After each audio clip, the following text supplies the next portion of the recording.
Most homeless people are just people without a home. They have hopes, dreams, desires, just like you and me. We live in one of the richest nations in the world, yet we find a great part of our citizens living below the poverty line.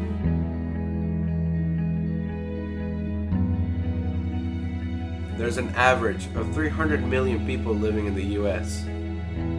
It is estimated that there are 3.5 million homeless people and 1.35 million are children. The average age of a homeless person living in the United States is 9 years old.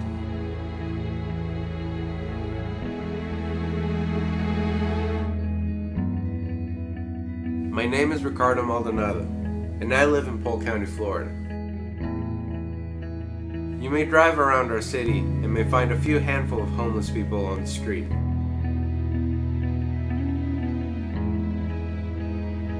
But really, there are close to 2,000 to 3,000 homeless people on any given night in Polk County.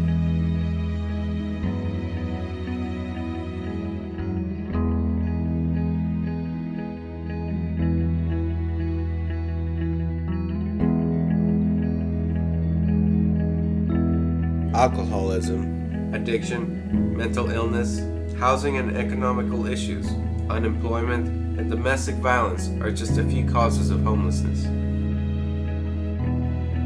As I began filming my documentary, I was eager to listen to the stories and try to imagine what these people go through every day, and I still find it hard to picture the struggle that goes on in their life.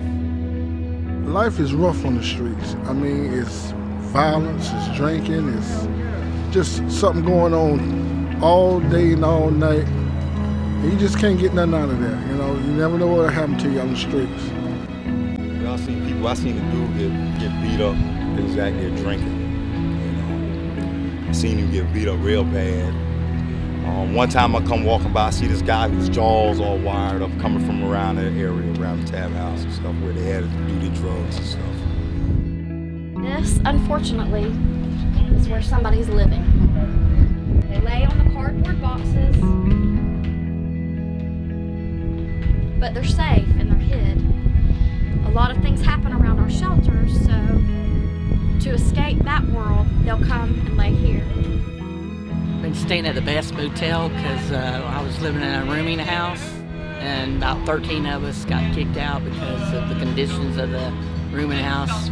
Fire hazards, rats, roaches, ants, and the roof needs to be replaced because when it rains, it leaks a lot. In one of the bathrooms, you can get electrocuted when you turn the lights on. And there's a lot of other health issues. They said that there's a lot of different health codes to the place. I've got a GED, and I'm wanting to go to FMU, take massage therapy, but I'm having problems with that because nobody wants to help me financially. Because I had a Pell Grant. I was going to take computers, and then they wanted me to take algebra, and I don't understand the algebra. Don't have the patience to have somebody teach me the algebra. A 13-year-old knows more about the algebra than I do. So he's pretty smart. He was supposed to be given a college scholarship, and he may have lost that because of being from one foster home to another foster home. Kathy is one of many mothers who have been separated from their children because of circumstances beyond their control. I've got an 8-year-old and a 13-year-old and a 22-year-old son that's in the Navy. He's married. They're talking about sending them to West Virginia to live with my oldest son and his wife. Kathy's disabilities limit her to work opportunities, and her lack of education affects her desire to progress.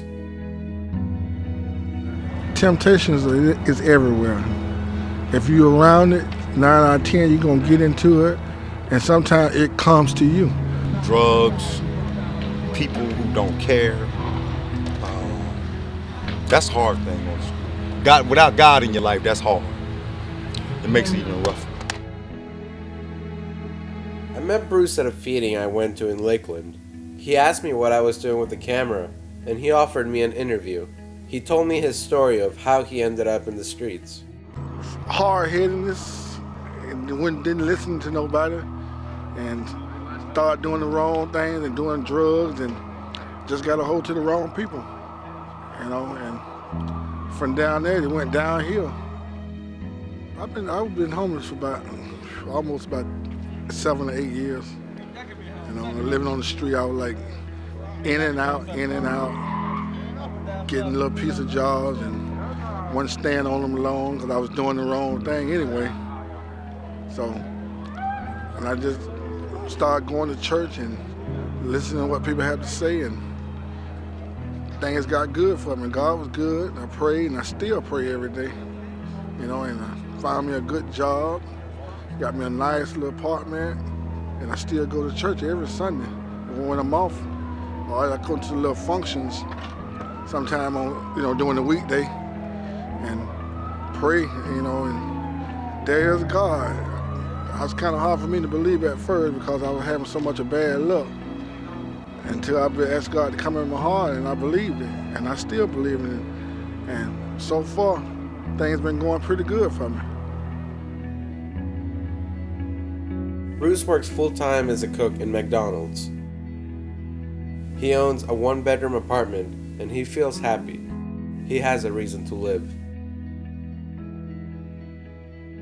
Julie is a member of the King of Glory ministry. She's one of many who volunteer their time to help the homeless, whether it's feeding them or ministering to their needs. They'll see the line, the feed line. You'll start to see people running across the street and down the sidewalk trying to make it before we run out. We hardly ever run out.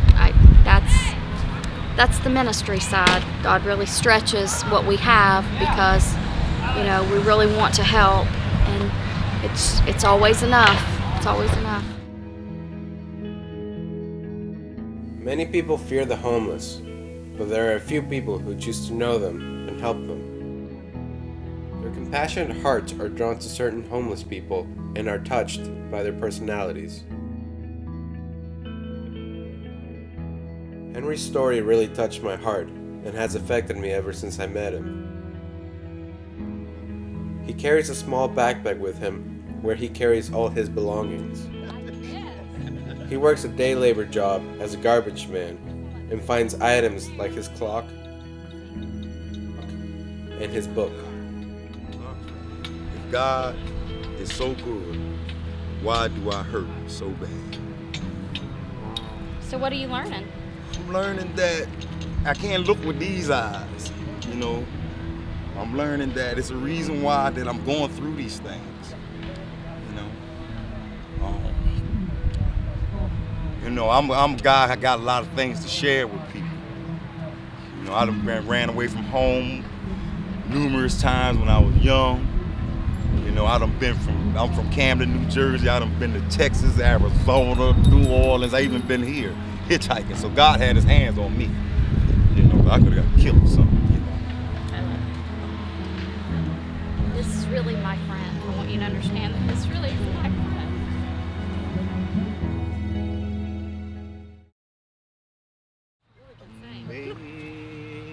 Amazing grace, how sweet the sound that saved a wretch like me. And I once was lost, but now I'm found. I was blind, but now I see. I got a phone call. It was Henry. It was Henry. The first time in 3 years, he called me, he says, Mark, he said, I got a testimony the dope man come by the house today, and I said, no.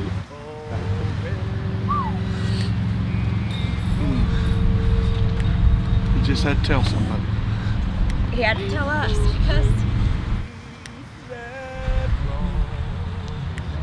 because he sees our face over and over.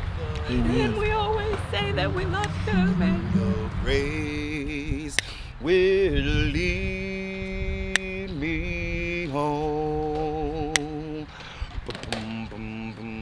When we've been there 10,000 years, bright shining as the sun.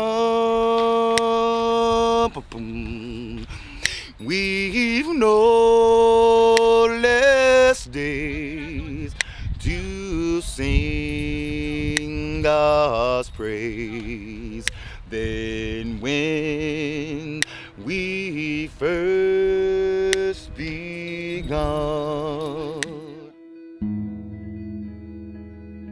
The filming of this documentary has opened my eyes to a whole new view of life.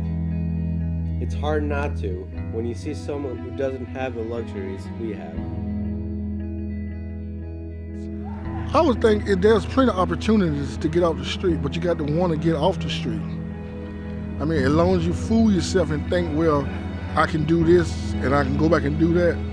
It may be like that at first, but as time go on and you get older, it get worse and worse. So sooner or later you got to make your mind up for what you want to do.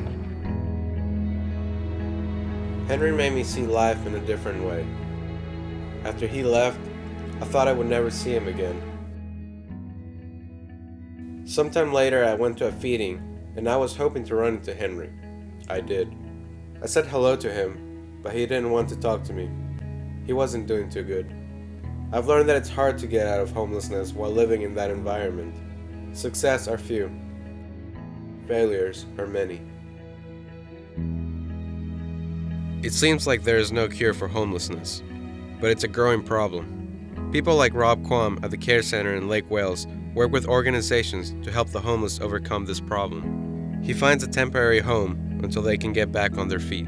Care Center is a faith-based community service agency that bridges the gap between people that have needs and people that have resources and want to help. We have a variety of services that we offer for the greater Lake Wales area. We have programs for the elderly, including the local Meals on Wheels program.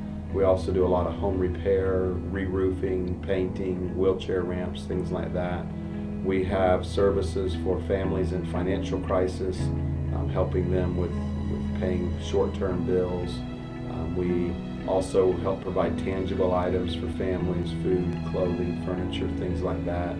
We do some different youth programs, both for at-risk youth as well as for some of the local church youth, with some summer camps that we have and after-school programs. We also have transitional housing for homeless families. We have 20 different apartments where families can come and stay while they're trying to get back on their feet. It's a pretty structured program where they set goals and try to work towards accomplishing those goals. So we provide a variety of services for families that have different economic needs predominantly. Indeed, some homeless people are dangerous. But most are just common people caught in a bad situation.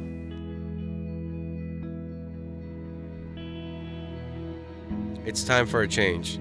It's time for us to do something about this. If I can do it, you can do it. Homeless people are not social inadequates. They're just people without a home.